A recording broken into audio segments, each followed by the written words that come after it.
So at this point, you should have chosen your template. In this case, I like this one. So go up here, and if you weren't sure what to do, you just click the Use This Template button. So I am now going to be using this resume template. Okay, so here it is. I changed the name.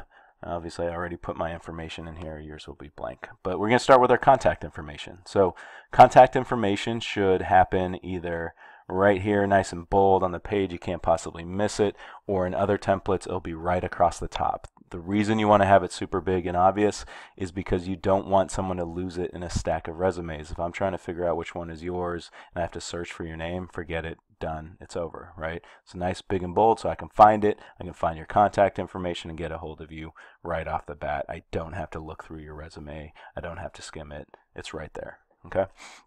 So I'm going to put your name, first and last name. Yes, my first name is Greg, right? That's it, nothing fancy there. Next, you're going to put your current address, home address.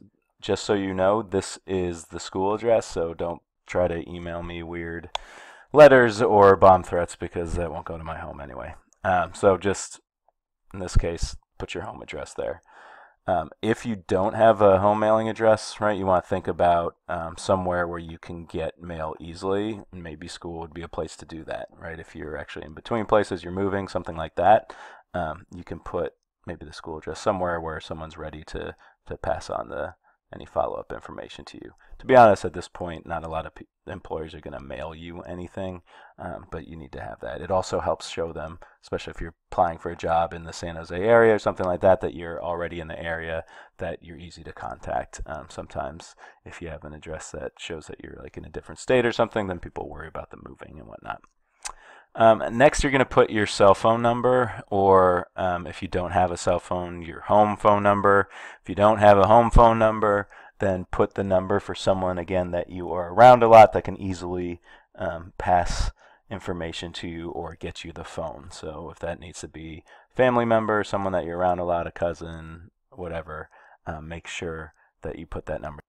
But make sure when you do that you're giving a number, again, for someone who is mature, responsible, and will represent you well.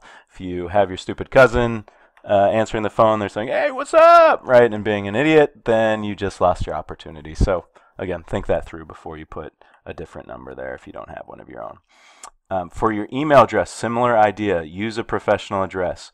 Ideally, just use your school address. That's probably the best one. It looks most professional. It looks right because it's got basically your name on it and then just an organizational address. If you don't have the school one for some reason, you can't use that, then maybe make a new one for yourself that is professional. That's just your first and last name at Gmail, or first initial, last initial, if you have to put some numbers, at Gmail, right?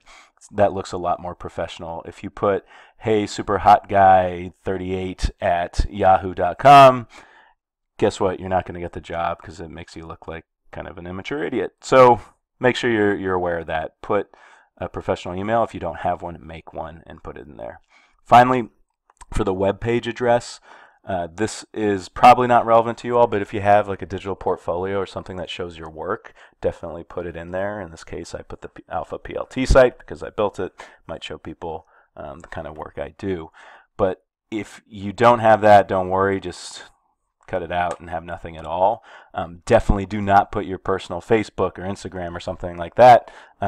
One, that's not appropriate. This is a professional resume, but also you do not want your employers looking at that. Even if you have a totally appropriate website, just you don't want them looking at your personal stuff. But you should know at this point, even if you don't give it to them, and even if you have, say, your Facebook or Instagram set to private, employers can still look at that. So if you have some stupid stuff on there or something that you shouldn't have, they can see it, and again, they won't hire you based on what they see. So be really aware of that.